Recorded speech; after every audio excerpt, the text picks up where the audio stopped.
We're going to do a brief run through on physiology, and then we're going to talk about major cancers, mostly in adults. I'm an adult doctor. I don't really work with a lot of kids, so I can't really answer as many questions about working with children for those of you that work with kids, but I'll do my best.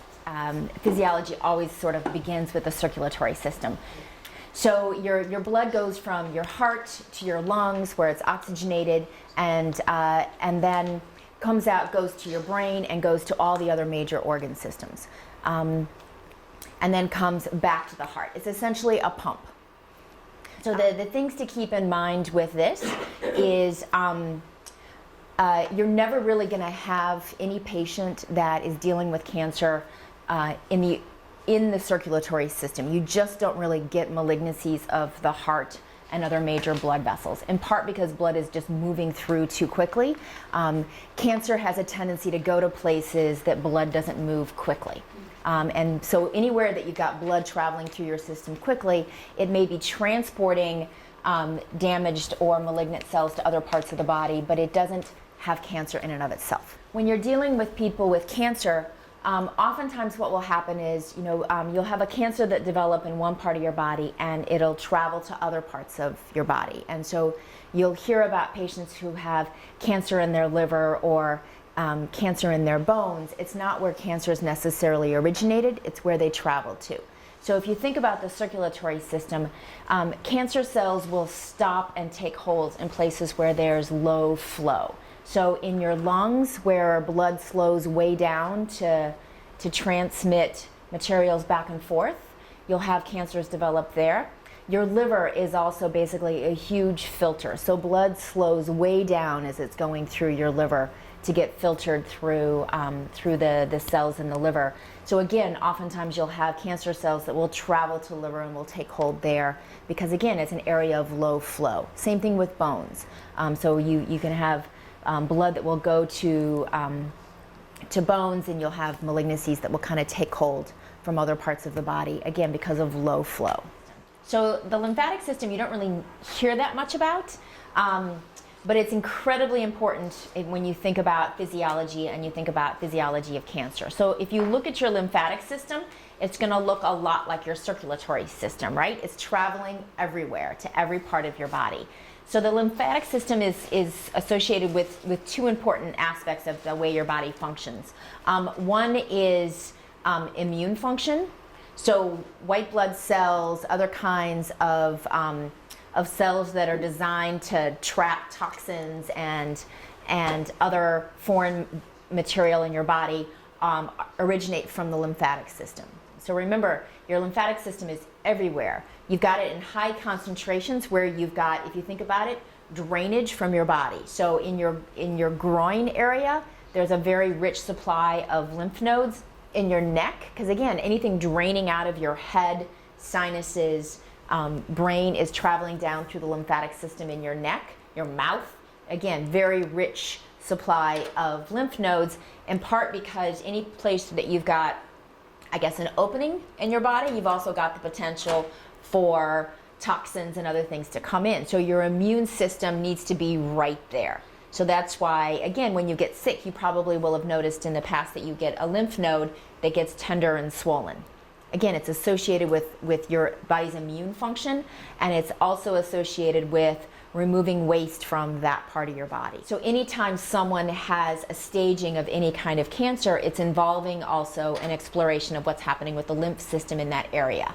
So again, with breast cancer, part of staging with breast cancer is looking and seeing what happens with the lymph system, and you can see the rich supply of lymphatic tissue around breast tissue. So breast cancer is staged by also examining what's happening with the lymph nodes, and it's gotten fairly sophisticated now where you can inject dye into areas around a small cancer, and you can see, it's called a sentinel node. You can see what part of your lymph system has drainage from that area. So I know where to target in terms of examining lymph tissue around a breast cancer or around another kind of cancer. Your nervous system keeps you in balance, and you're constantly adjusting your level of alertness and how your body is reacting to its environment. So this goes, the parasympathetic and the sympathetic nervous system also goes back to the flight or fight and also people who have stress or anxiety will have overstimulation of the sympathetic nervous system. So the sympathetic nervous system is designed to improve your ability to run away from things that will kill you, or are alerted when you're scared, so that you are, again, able to anticipate and move fast. So that's your sympathetic nervous system. So when you have an overstimulation of your sympathetic nervous system, energy is traveling to your muscles, your heart rate will go up, your blood pressure will go up, you'll breathe faster, and things that are more associated with times of quiet don't happen. So you don't digest food. You don't really have a lot of function going on in your liver. You're stimulated to respond quickly. You don't pee. These are all things that your parasympathetic is involved in. So parasympathetic will slow your heart rate, will slow your breathing rate, will stimulate the nervous system so that you digest your food, and will let your body know that you have to pee and contract your bladder. So again, it's all in balance.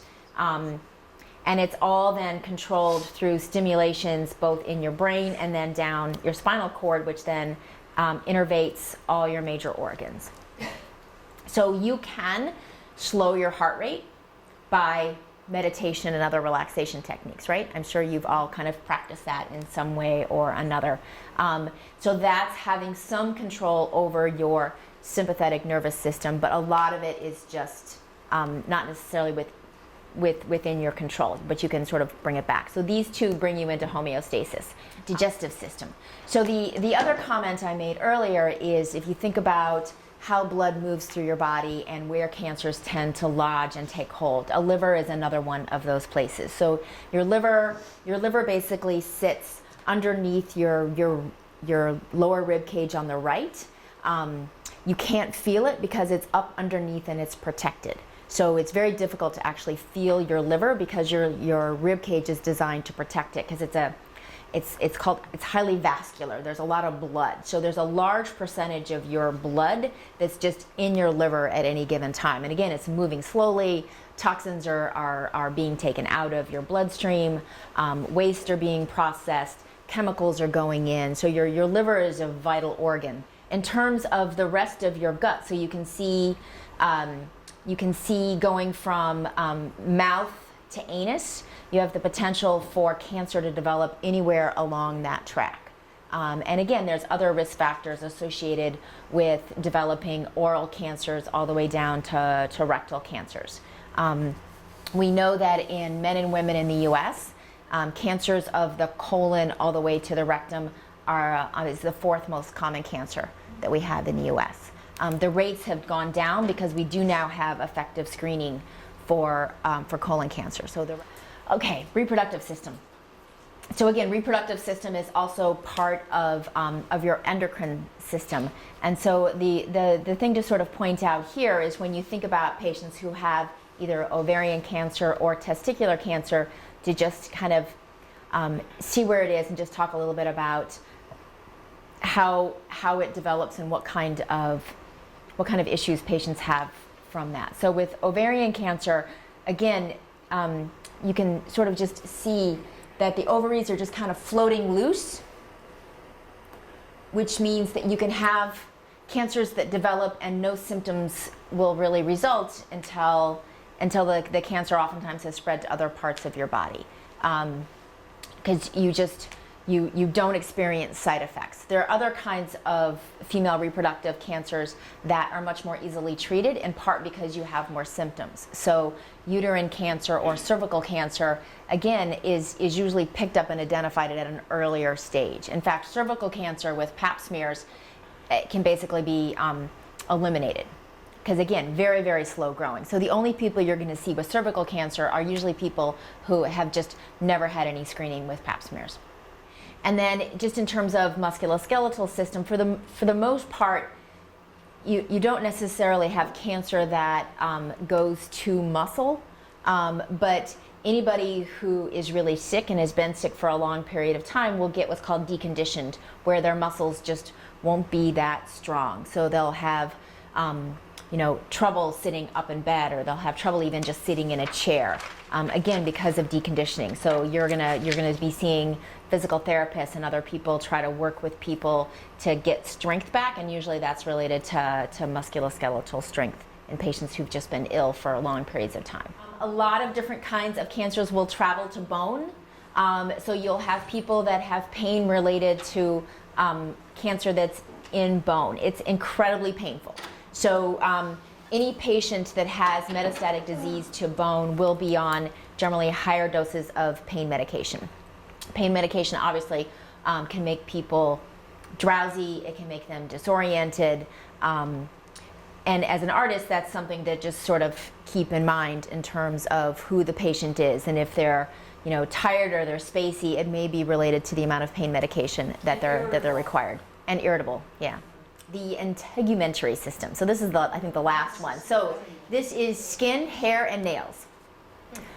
So your skin is actually the largest organ in your body. It's considered an organ.